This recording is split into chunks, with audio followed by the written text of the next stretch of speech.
Hi, everyone. My name is Angie Viscianen, and I am the founder of Leg Up Legal. We provide a mentoring program that connects pre-law students to lawyers for mentoring so that they can learn more about the legal profession before they decide whether or not to pursue law school. And we started doing these Zoom events at the very beginning of COVID-19 to help connect everyone in the legal profession, pre-law students, current law students, young lawyers, and give you guys access to information that will help you throughout your legal careers. So I'm very happy to be bringing in lawyers every single week to talk to you guys about different aspects of the legal profession that you might not be aware of. And so today we have Rho Thomas, who's going to come talk to you today about managing your personal finances. Because as lawyers, you know that money is important and you will have to manage your own money as you go throughout your careers. But you also have to realize that lawyers oftentimes were entrusted with other people's money, client money, and it's important that you guys know how to responsibly handle money. So, Ro, I will let you take it away. Yes. Hello, everyone. As Angie said, my name is Rho Thomas. I am a practicing lawyer and a financial coach. And I am really passionate about helping lawyers to manage their finances, especially starting out, because it is such an important part of life. And oftentimes we don't have any sort of education or knowledge about it. We're not taught about it. And it's so important. So I am here to just give you guys some basics, a little overview of personal finance as you are starting your careers. And I've got a little presentation, a little slide for you.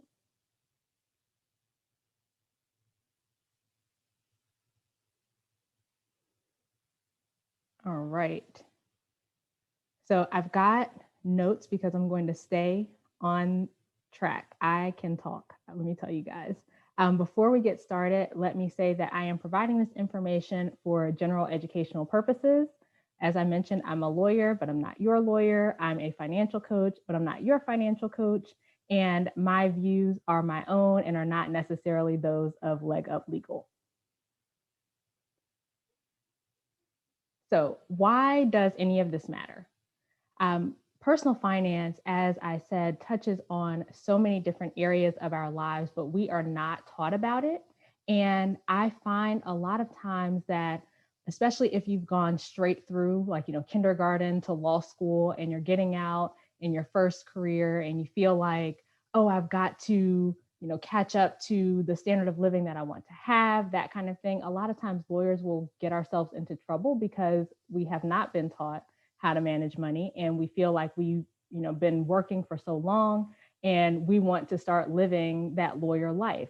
And so aside from going to the complete deep end of just spending all of your money, if you are not being really intentional with how you manage your money, then you could end up not having much to show for what you've made, or not being able to make as much progress as you want to make. Also, you may not always want to be in whatever career you're in or are going into. And I find sometimes that lawyers are ready to make a change at about year 3, but they haven't set themselves up well financially to do that. And so I want to make sure that you guys are set up on the right foot, so that if you want to make a change at some point down the line, you're able to, and just have as many options available to you as possible. So I want to let you know that you don't have to know all of the fancy things. There are so many different things to know about personal finance, but really 20% of the things will get you 80% of the results. So you don't have to know all of the fancy, complex, hot stocks and doing the calls and all of that kind of thing. I'm going to give you the 20% that you really need to know that's going to set you off on the right foot. I know Angie mentioned that we've got some pre-law students and law students joining us. And so if you are still in school, I want you to try to minimize the student loan debt as much as you can. I know that there are, different circumstances that people are in, but when you are borrowing money and you have to pay it back down the line, the things that you're buying with the borrowed money end up costing you so much more later. So if you have a paying job in the summer, or if you're able to work while you're in school, Like when I was in college, I think I had 3 jobs at one point. Like doing things like that to help keep the amount of student loans down is really going to be helpful. One thing, just giving you a cautionary tale from my own story. When I started on my like debt freedom journey, I had $104,000 in student loan debt. My minimum payment was about $1,000 a month. And when I graduated from law school, I had, say, $110,000. So I was about 3 years out from law school, maybe 2 years out from law school, when I started really trying to pay attention to my finances, paying down my loans, and that kind of thing. My minimum payment, as I said, was about $1,000. So over 2 years, I paid almost $24,000, but I only knocked the principal down 6,000. And so that just goes to show you like how the interest can really get you. I don't know where interest rates are now, but back when I was in school, it was during that era where interest rates were at 6.8, 7.9%. So really expensive. I want you to make sure that you're being mindful of your spending habits, of your living expenses, especially on the big three, which are your housing, your food, and transportation. If you guys are anything like me, like food was one of my biggest expenses. I was literally eating all of my money. And so if you can, just manage that a little bit, not to say that you have to, be a complete hermit and live in, eating ramen noodles or things like that, but just make sure that you are being intentional with it. Have fun, but pay attention to what you're doing. I think a lot of times what trips us up is not paying attention. Next, I want to talk about lifestyle inflation, which for many lawyers ends up being lifestyle explosion. Because as I mentioned, for many of us going straight through or being even just in school for the 3 years for law school, once you get out, you start making money, you feel like you want to live life. And I think that that's fine to an extent, but you want to make sure that you are not increasing your spending so much that you are filling your income. That is what happens with a lot of lawyers. It's where that concept of golden handcuffs comes in, where lawyers are spending their money up to the complete amount that they make.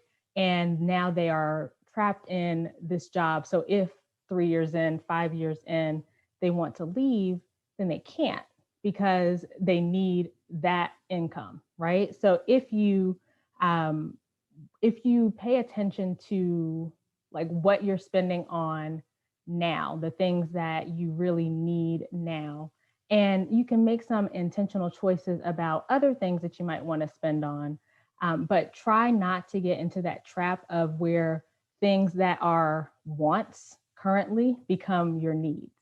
So I've got a story. One of my friends and I were talking. We graduated from law school together, and he was telling me about looking for a new apartment, but he couldn't find an apartment that fit his needs, right? Quote needs. So what he needed was a 1 bedroom with a den, and all of the 1 bedrooms with dens were outside of his price range. And I asked him why he needed a den because it was just him, he's living by himself.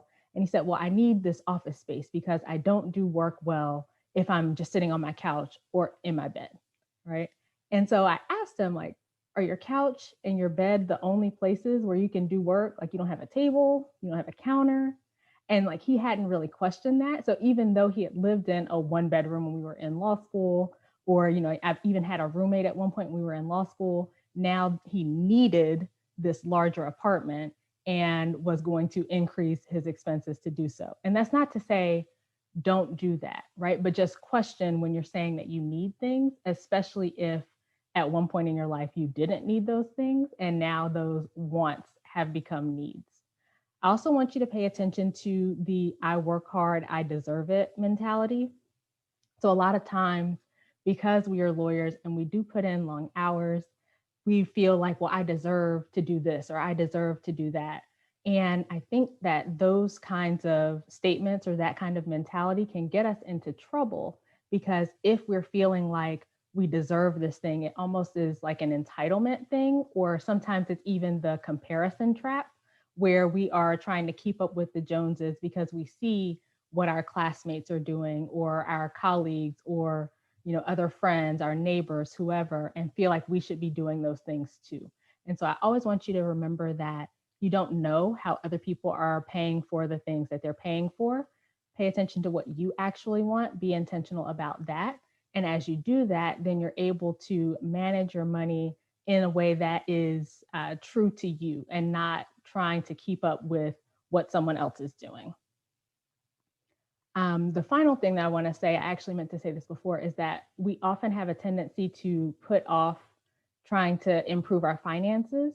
But as we put it off, then it gets harder to do because you end up having more things pulling at your money. You have more responsibilities, right?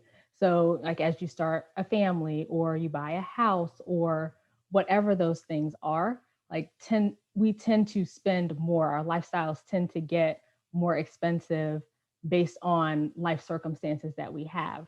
So starting early is always key because then you're learning how to manage it before you have some of those other things coming in. And maybe you can take care of some of the things like your student loans, or if you have credit card debt or anything like that, you can start cleaning some of that up before you add on additional expenses. So often we handle increases in income in this way, where we have our income and our income is increasing, and then the things that we need are also increasing in line with the income increases, but then our savings is like only marginally increasing. And that goes back to what I was talking about with being very mindful of the things that you need versus things that you want that are becoming needs. Excuse me one second. All right, so that brings me to the point about paying attention to what you value is something that I was just talking about with respect to your needs and wants. You want to know what you value, what really brings you joy, and let that guide your spending as opposed to paying attention to what other people need or what other people want or what other people are doing. One thing that I always tell my clients is to make a list of the top 10 things that bring you joy. And as you look at that list, review it against your spending, right? And that's not to say that you can't spend on things that you enjoy, but just pay attention to if the things you're spending on are actually things that you enjoy, or if they're things that you've started spending on because other people are doing it.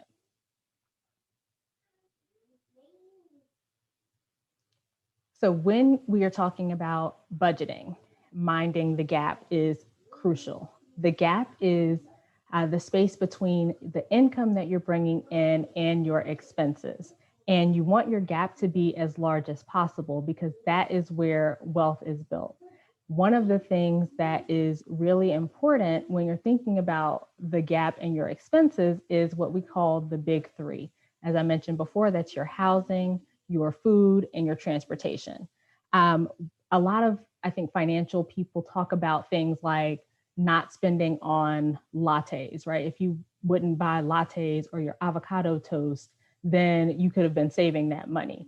But honestly, making strides in those big three areas, the most expensive areas in our budgets, that's going to move the needle a whole lot more than your $5 coffee. So I would say look at where your housing cost is, see if you can make any changes there. Maybe when you first get your place, you get a roommate, or you go somewhere that's a little bit further out than right in the middle of the city, or whatever that is that can save you hundreds as opposed to the $5 on your latte. The same with your food, paying attention to how often you're eating out.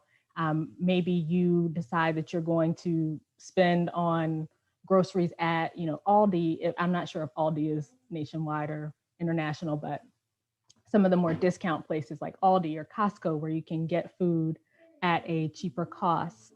Your transportation, paying attention to the type of car that you get. If you have a car loan, the insurance on your car, checking into different costs, or excuse me, different providers to see if you can get that cost down. All of those things are going to be a much bigger factor in your expenses and keeping your expenses down than smaller things like your latte. And then again, when we're talking about our budgets, we want to look at the things that we value. So, one mistake that I see clients often make is when they're trying to get on a budget, they just want to cut everything wholesale, right? Like, I'm on a budget now. I'm only going to spend $100 on this.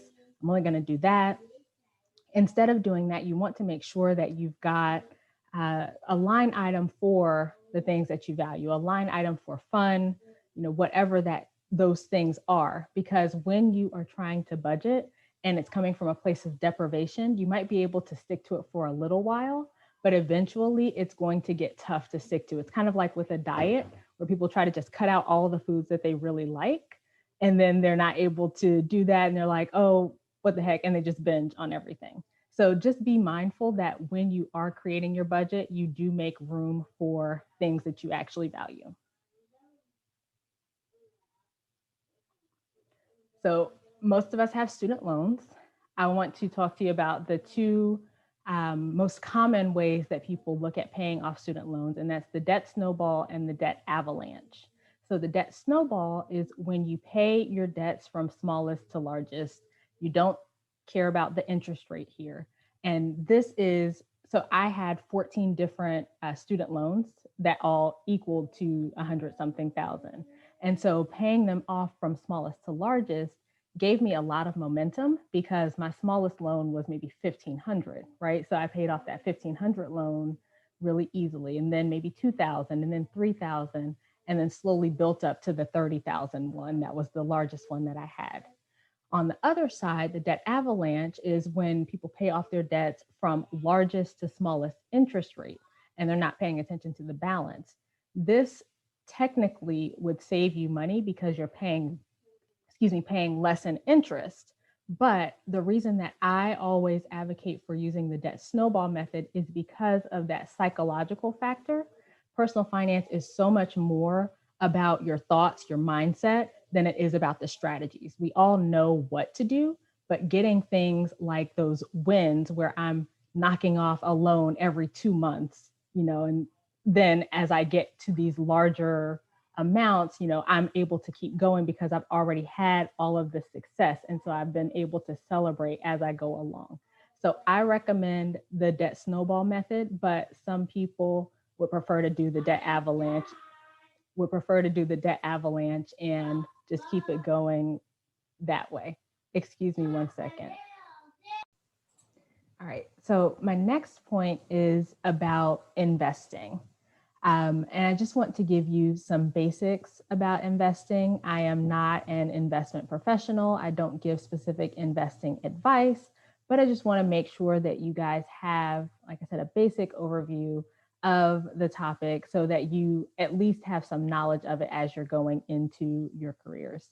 So in the professional finance world, like there are financial advisors and planners and things like that. And there are some who are really good at what they do, but then there are some that you've got to be careful about.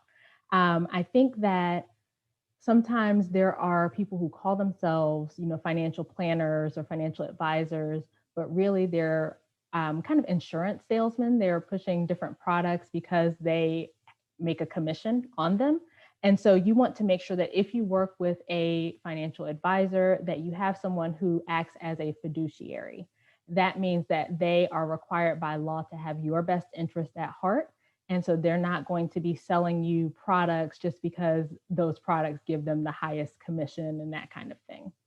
On the investing side, if you do it yourself, there are mutual funds that are managed by regular people, like actual people. Those tend to be more expensive than something like an index fund.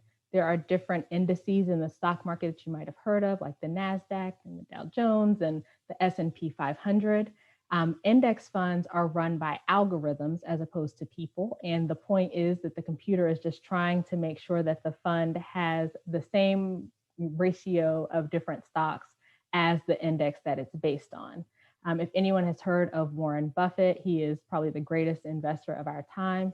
He advocates for the S&P 500 index fund. In one of his letters to shareholders, he mentioned that the trust that has been set up for his family, he advised the trustee to invest, 90% in the S&P 500 index fund and then 10% in bonds.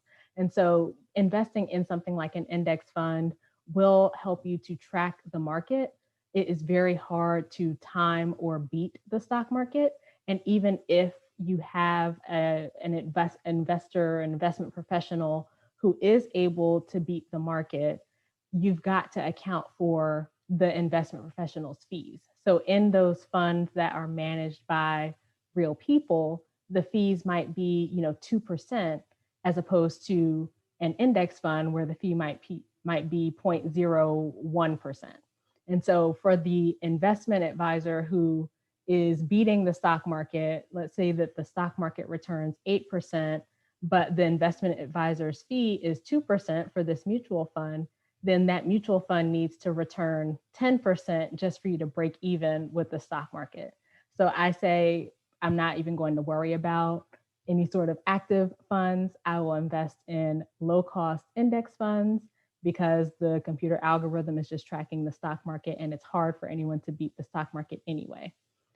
On another front, I want to talk about individual stocks. A lot of times people talk about how they want to invest in these, super specific stocks. And I think that like investing in individual stocks is really risky. You could get really lucky and do really well, like people who invested in Amazon back when they only sold books. I don't know how young people are on here, if you guys realize that Amazon used to only sell books. But back when Amazon only sold books and, now is worth so much money. But then you've also got people who are invested in companies that have gone under. And if you're invested in a single index fund or a single stock and that company goes bankrupt, you lose all of your money. Whereas when you've got an index fund, it is very unlikely that every company in that index is going to go bankrupt all at once. And if they do, then we've got bigger problems than the index fund. I have a little example of how compound interest works. And so here I've looked at the NALP study on, it was the salary distribution curve. It was for the class of 2019.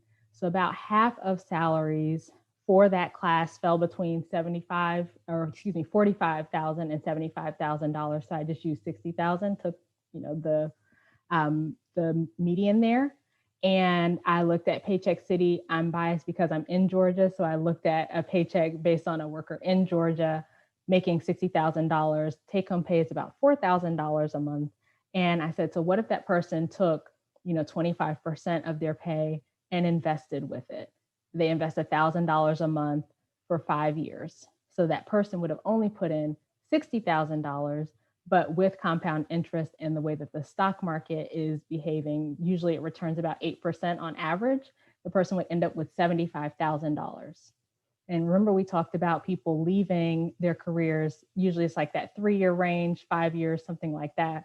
So if you're in a career, in a position that you don't love, but you've been paying attention and managing your budget in a way that allows you to invest, and you have $75,000 sitting there, it's going to be a lot easier for you to make a change. You're not going to feel as stuck in a career as somebody who allowed their expenses to completely fill their income or even exceed their income.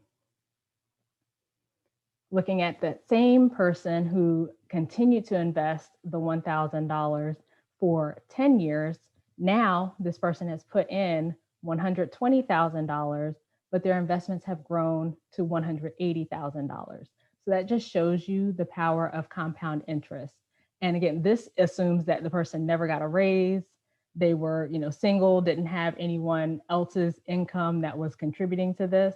So only putting in $1,000, you end up with $180,000. And again, if in 10 years you decide you want to do something different, then having $180,000 in the bank is going to be a whole lot easier for you to do that.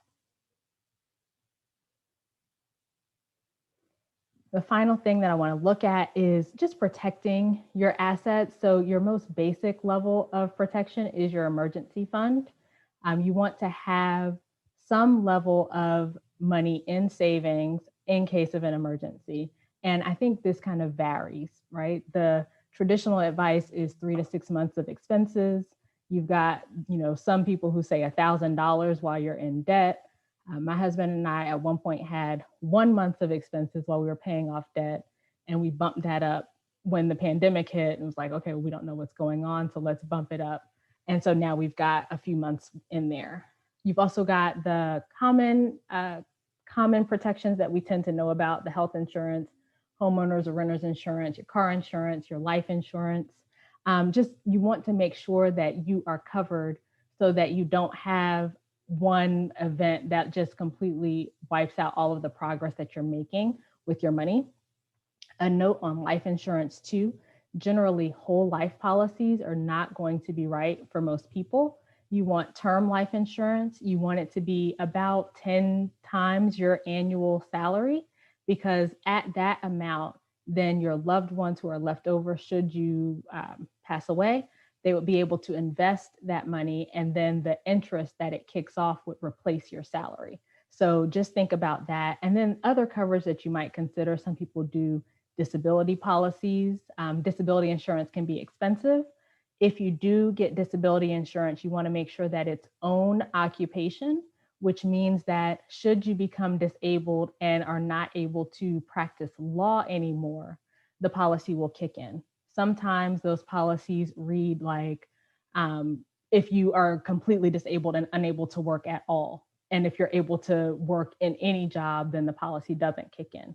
So if you look at disability insurance, you want to make sure that it's own occupation.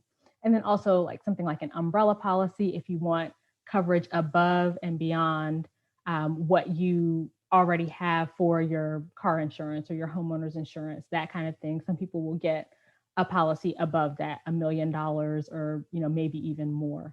So those are the types of coverages that you want to think about. And then just a few resources if you want to look more into all of this. I love the book, The Millionaire Next Door by Thomas J. Stanley. It talks about how the people in America who are truly wealthy, outside of, celebrities and that kind of thing, tend to be your average person. It could be your neighbor. They don't look the way that we stereotypically think about millionaires. I also love Your Money or Your Life by Vicki Robin and Joe Dominguez. And Vicki actually updated that book within the last few years. But that book shows you how to look at your money as an equivalent of your life energy. So like, how many hours of my life does it take for me to earn X? And so is this new TV or this new car worth this many hours of my life? Like, putting it that way, it really completely changes things. And then the final book is called The Simple Path to Wealth, and that's by J.L. Collins, and he really digs into investing in the stock market. And he's got a series on his blog, J.L. Collins NH, called the Stock Series, and it was letters to his daughter. He wanted his daughter to understand investing. She wasn't really that interested, so he started a blog to help her, and then ultimately ended up publishing a book about it. So that is it for me. Does anyone have any questions? Yeah, I have a question. Yes. Hey, so for context, I am a second semester 3L in New York City. Mm-hmm. And, people, of course, talk a lot about how expensive law school is generally, but I feel like we don't hear enough about how expensive the period of bar prep is. And then there's the whole bar trip thing. So I was wondering if you could talk a little bit about tips you have for students facing that scenario, how to deal with bar prep, bar loans, bar trips, things like that. Gotcha. So I can't speak to bar trips. I didn't take a bar trip, but as far as bar prep, I saved from like working in the summers. I got a stipend from my job. And so those were like, that's the way that I was able to sustain myself while preparing for the bar. I do know that there are bar loans available, but unfortunately I can't speak to that because I didn't take one out. Okay, thank you. You're welcome. I have a question, Rho. I don't know if it's Thomas. I don't know. I don't want to be disrespectful. I'll just say Rho, if that's okay. Yes. Yeah, like I put in the chat, I'm graduating in summer and I'm going into, because I owe so much money from both law school, undergrad, and grad. Yeah, so 3 degrees, a lot of loans. I'm going to enroll in public service loan forgiveness, but those jobs, I actually came to the law as a second career, and I was already at 6 figures at my old government job. But the jobs I'm looking at, especially because they're public service and also because they're state and local, which all pay less, especially Maryland, are going to be, I'm looking at, oh my gosh, I'm looking at over a 60% pay cut. But the benefit, of course, is that I get to, forgive my debt tax-free after 10 years. But my question is, I'm having trouble because I know I want to clerk, but I'm trying to get the math to work. And I feel like, my paycheck may just cover my basic expenses. And I'm like, okay, am I going to have to pull out of my retirement or something? And so I know food is my big area, just like you said, that I've been way too much money because I don't cook, which is not good. But so I know some people are like, well, Sandy, maybe you just can't do a clerk because that is not pay enough. But, I was never one of those people that money drove me. I'm passionate about working in the judiciary. I'm interning with judge now. So I'm like, nope, I'm not going to let money shape my, what I want to do with my legal career because I don't want to get paid and hate my job. And so, it sounds like from your amazing presentation, I should just put a budget together. I've been analyzing my expenses and they're up and down. So I'm going to have to probably dig in more, I'm guessing. Yeah. So the way that I advise clients when they're first looking at putting a budget together is to do a 3-month look back, because usually looking at a quarter will give you a really good idea of how much you're spending in different categories, because most people, Sandy, their budgets are up and down from month to month, right? So I would do a 3-month look back and see, okay, how much on average am I spending on groceries, on eating out, on, I guess rent would be the same, but all of the different categories that you're spending on, look at what that average has been. And then as far as getting the math to work, you might look at, I don't know if you're working currently or if you would have the opportunity to save any money before you get into the clerkship. But if you could, then it could be looking at what your budget is, like how much you're spending, how much you would spend, like if you take that out over the course of a year versus how much your salary would be. And then you could figure out how to save, if there's any kind of deficit there, save that difference so that you can pull from your savings as opposed to pulling from your retirement. Yeah, thank you. Yeah, I'm going to look for a paid summer internship just to start. One is to no longer take out any more loans. I'm still taking out loans for law school, but yeah, I figured I'm like, I'm just going to have to go earn the money. Thank you, Ro. You're welcome. Okay, let's see. Someone said, how do you chase interest? Would it be wise to make large extra payments per month to cut down your balance, or use the extra money to invest and grow your wealth? So I'm not sure what chase interest means, but the way that I look at investing versus paying down debt, I think that when you are investing while you still have debt, you're effectively taking out money at that interest rate that your debt is at to invest. That's not to say don't invest at all, but I would not make investing a huge priority while you're paying off debt. I know that people disagree on that. People differ on how to handle that. But so my own story, that's what my husband and I have personally done. I gave you guys a little bit of it, but my husband and I had $670,000 of student loan debt and a negative $342,000 net worth just 4 years ago. Part of that is my husband is a doctor, and so he had student loans that were literally larger than our mortgage. It was $350,000 and blew up to $370,000. At the time, we were trying to max out our retirement accounts because that's what we were always taught to do.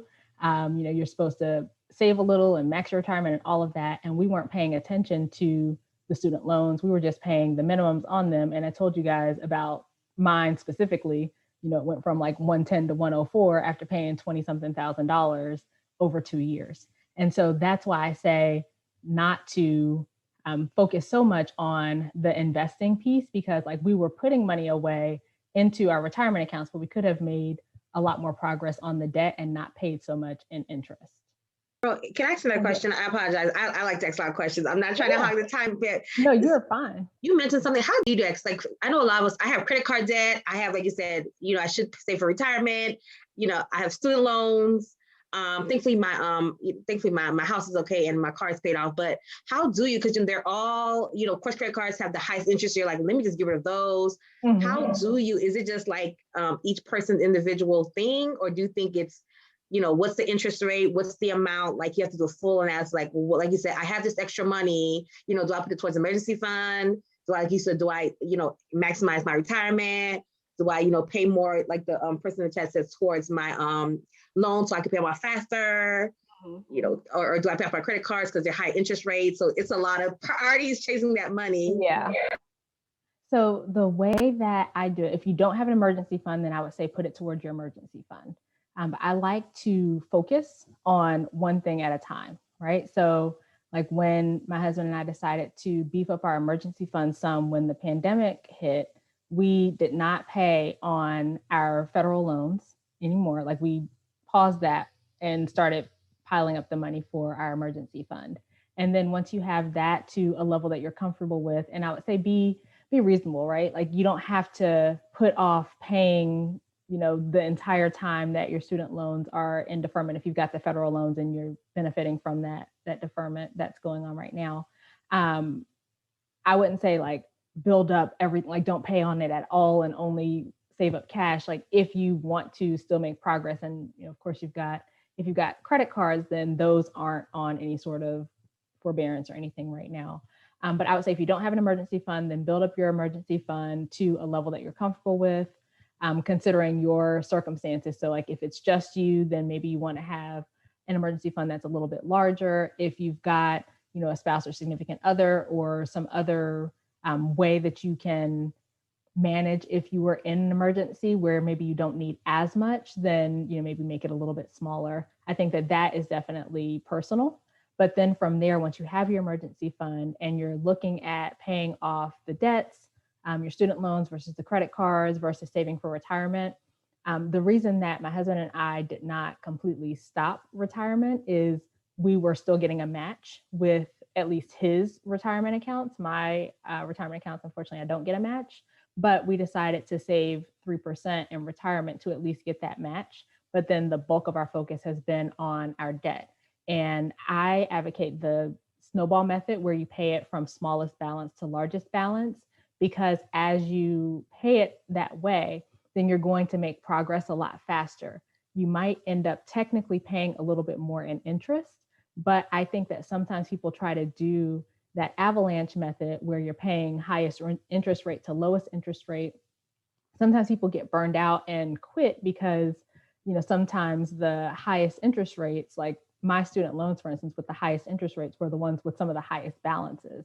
And so if I'm like steadily trying to chip away at this 30,000, when I could, pay off 5 different loans that totaled 30,000 and feel like I'm making progress because like, oh, I got this paid in full letter, I got that paid in full letter.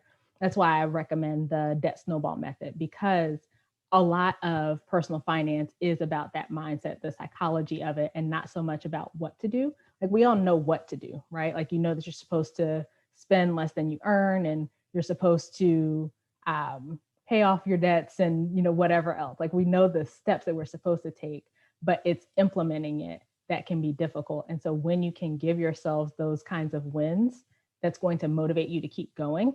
And I would also say, if you're in the middle of paying off debts, that you have some sort of way to track what you're doing, because your brain is going to lie to you and it's going to tell you like, this is taking too long, like we're not making any progress, this sucks.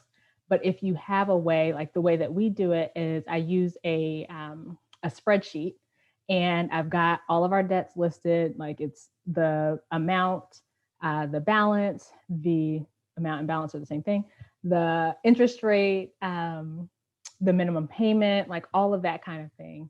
And we've got them in order from smallest balance to largest balance. But then sometimes we would make little tweaks. Like if, for instance, 2 of them were about the same balance, but the minimum payment on one was larger, then maybe we would go to that one first. But then as we pay them off, we highlight them in green on the spreadsheet. And so seeing all of the green grow over time motivates us to keep going. So if, a year down the line, you're like, oh gosh, I haven't made any progress, you can look back at your spreadsheet from February 2021 and see where it had no green or just one thing green, and where you are in February 2022 and how much more green you have, or whatever your method is. Some people will do like, putting links on like those little paper link things, like putting links together or taking links off and those links represent a certain amount. Like, every $5,000 you take a link off or whatever, but just those types of things that help you stay motivated to keep going. I hope that was helpful. Thank you so much. You're welcome. Hi there, I had a question. Yes. Hi, my name is Kayla. I'm a pre-law student planning to apply to law school in the fall. Okay. But yeah, so a lot of advice you gave was like great for just me right now. Is there anything specific for just somebody who's, about like gonna start that journey and, gonna look into loans and basically getting into all that debt? Okay, so it's a great question.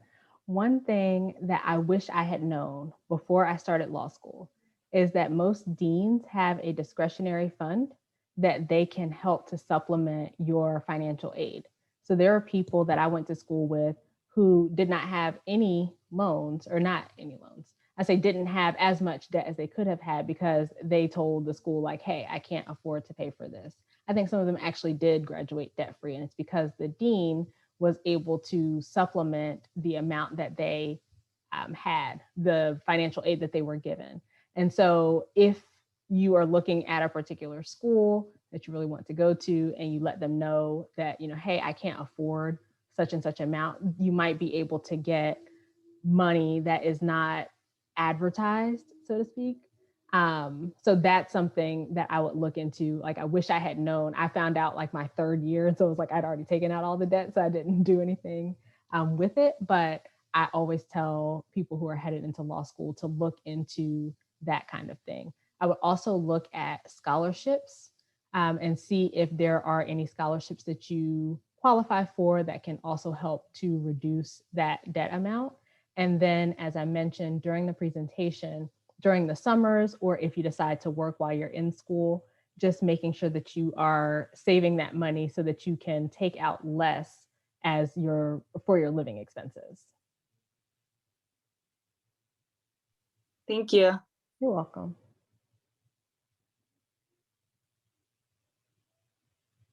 I do have a quick question. I'm also a pre-law student, and I was wondering if they offer like payment plans, like law schools offer, usually if they offer any payment plans, because when I was an undergraduate student, I know I did a payment plan and that was very helpful. So I'm wondering if like many law schools also offer that, like making a payment plan like every month or something like that. So I'm not sure about what different law schools do with respect to payment plans. I would think that if you were able to do it with undergrad, that you would also be able to do it in law school, because usually the undergrad and the law school are a part of the larger university. So like the same financial aid office services all of the schools, but I can't speak knowledgeably to that. Angie, do you happen to know? I don't know.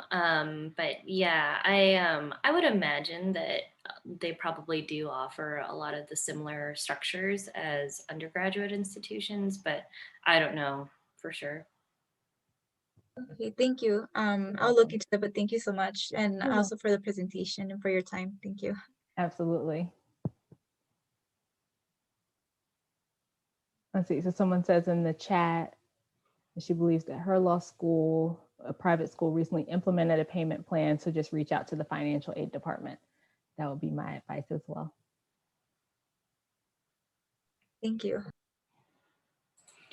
Yeah, I think one of the things that I wish that I knew when I was going to law school is just that there's like these extra expenses that aren't really part of your, the initial financial aid budget. You know, you're paying for study aids, and you're paying for, if you do a study abroad, there's the extra cost of doing a study abroad. There's, you know, bar prep, there's all the money that you need to live off of while you're studying for the bar.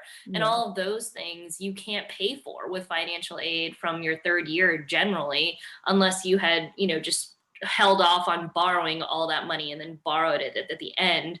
So I know a lot of people, you know, have to take out a private bar loan for the time that they're studying for the bar, and they tend to be pretty expensive as far as interest rates go. So if you can, don't borrow the full amount, you know, for your last year, and just like hold off and make sure you have a little bit of money left over for that period, like right after graduation when you're studying for the bar, and then you can use that money during that time. But, you know, for bar prep, you can become a rep for one of the big bar prep companies. I was a rep for Barbary, and that gives you your bar course for free. You know, those bar prep courses cost, gosh, like $3,000, $4,000, depending on the state that you're taking it in.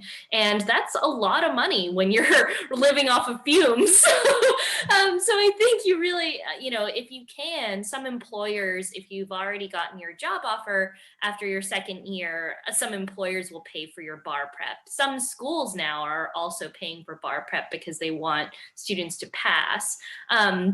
So I would really check with your school, see if they pay for bar prep. If not, you know, maybe join and become a rep for Kaplan or Barbary or Themis or one of those bar prep companies so that you can get your course for free. Because those are just all extra expenses that add up over time. You know, I did a study abroad in my first year of law school that I think after all the interest ended up costing me like $7,000, you know, at the end of the day. And I probably wouldn't have done that knowing how much it actually costs versus, you know, the experience that I got out of it.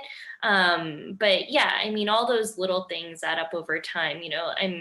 Textbooks are definitely an expense too, Sandy. I mean, and gosh, there's tons of you know, study aid materials that everyone buys, you know, Quimby or all the extra books like examples and explanations and stuff like that. I mean, all of that stuff adds up. So as much as you can, you know, try to have a little bit of discretionary money for those types of things, because you know, it's all an inherent part of law school. Like, you don't want to not be successful in law school. You don't want to fail the bar exam, you know, so you kind of have to do all of those things and buy all the study aids and do bar prep. So it's all extra costs that might not be calculated in your normal financial aid budget.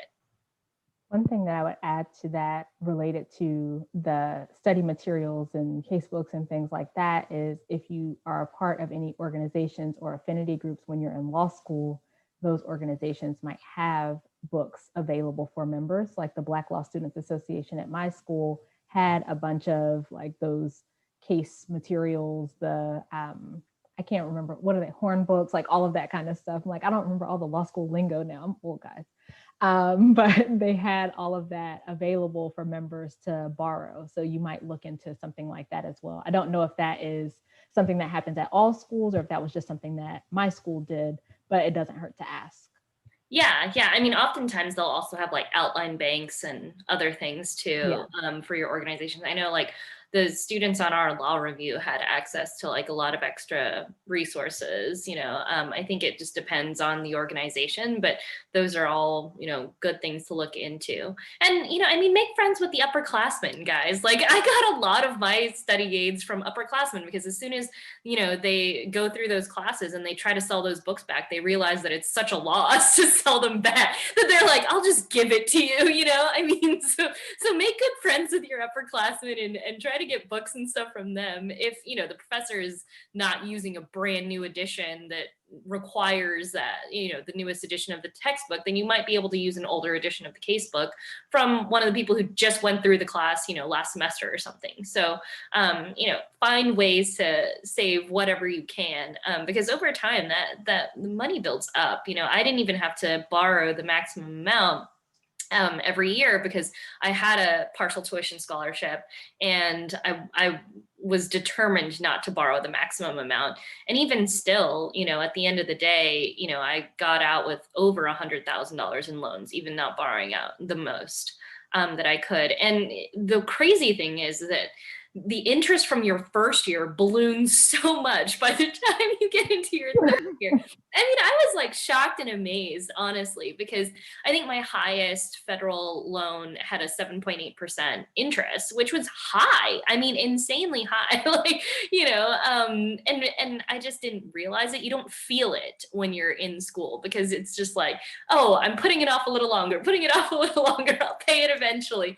But the best thing that you can do for yourself is not take out the maximum. Try to live on as little as you can, because that way, when you're a lawyer, you'll be able to enjoy that money instead of having to pay it all back. So yeah. Alrighty. Oh, there's some good resources in the chat box. Some of the law students have put websites and stuff in there. So y'all make sure to save the chat box, and that way you can have access to all those. Oh, also, for people who are pre-law and you're looking for scholarships, follow Rakesha Davidson on LinkedIn. I'll put her name in the chat box, but she actually releases all this information about scholarships. She compiles a list of over 150 scholarships for undergraduate students and pre-law students that are, I think she does it for all majors, but she definitely has a list for just pre-law and law school. So definitely follow her on LinkedIn. She's a great resource. And if you haven't looked at Access Lex, they have a bunch of great financial resources for pre-law students.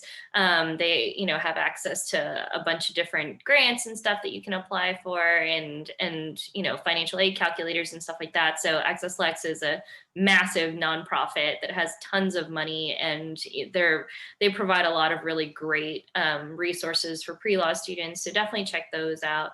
But yeah, thank you so much for your time today, Ro. I really appreciate you sharing all this wisdom with everybody. And if anybody has any follow-up questions, do you mind if they reach out to you on LinkedIn or Instagram, or what do you prefer? Yeah, LinkedIn is fine. You Okay. can also, here, I'll type my email address in here. It's hello@rhothomas.com. So not super hard to remember, but just in case. Okay, perfect. And yeah, feel free to reach out to me. Thank you for having me, Angie. It's such a pleasure. All right, everybody, we'll be back on Thursday. And on Thursday, you'll be hearing from a colonel in the United States Air Force who's in JAG. And she'll be talking about how to become a JAG officer. So if anybody is interested potentially in eventually working for the military as a lawyer, that's what JAG is. So definitely come out and listen on Thursday, and we'll be back for another meetup. So bye, everyone.